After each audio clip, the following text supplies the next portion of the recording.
In the year 2026 alone, marine biologists pulled footage out of the deep ocean that looks completely alien. Off the coast of Argentina, researchers recorded a giant phantom jellyfish in the high-pressure midnight zone.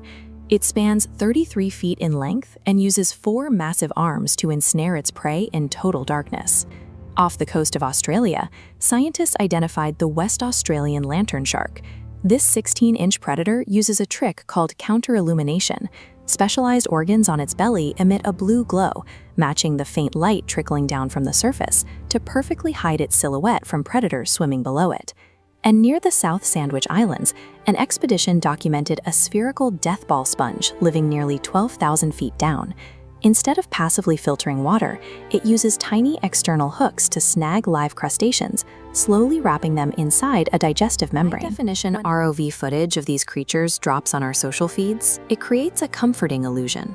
It makes us feel like humanity is steadily mapping and conquering the ocean depths. And shallow features, because they are cheaper and easier to reach. The result is that we have practically zero baseline data on the vast majority of the Earth's surface. That lack of data is a massive vulnerability, because the unmapped middle of the ocean is an incredibly active biological system. Every day in the twilight zone, animal migration occurs, diurnal vertical migration. After sunset, deep-sea organisms swim upward into the surface layer to feed. Before sunrise, they plummet back into the pitch-black depths to evade sight-hunting predators. This synchronized movement involves billions of tons of micronectin and zooplankton moving up and down the water column simultaneously. When they descend, they physically drag the carbon they consumed at the surface down into the abyss. This biological carbon pump traps immense amounts of greenhouse gases deep underwater, heavily regulating global climate. This map illustrates the legal boundaries of the deep ocean, highlighting the vast, dark blue areas representing international waters or areas beyond national jurisdiction. These remote, unmapped zones are highly vulnerable. Experimental seabed mining operations and heavily subsidized industrial fishing fleets are actively advancing into these poorly regulated areas.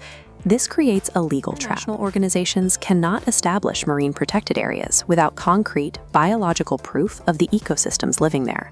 That is exactly why programs like the Global Ocean Census and the UN's Challenger 150 are executing a scientific sprint. Their mandate is to formally catalog 100,000 new marine species over the next decade. Finding an alien-looking jellyfish or a carnivorous sponge provides the hard data points required by international law to designate a patch of water as an ecologically significant area. Researchers are hurrying to pull these specimens out of the dark and put them on the legal record before heavy industry permanently disrupts them.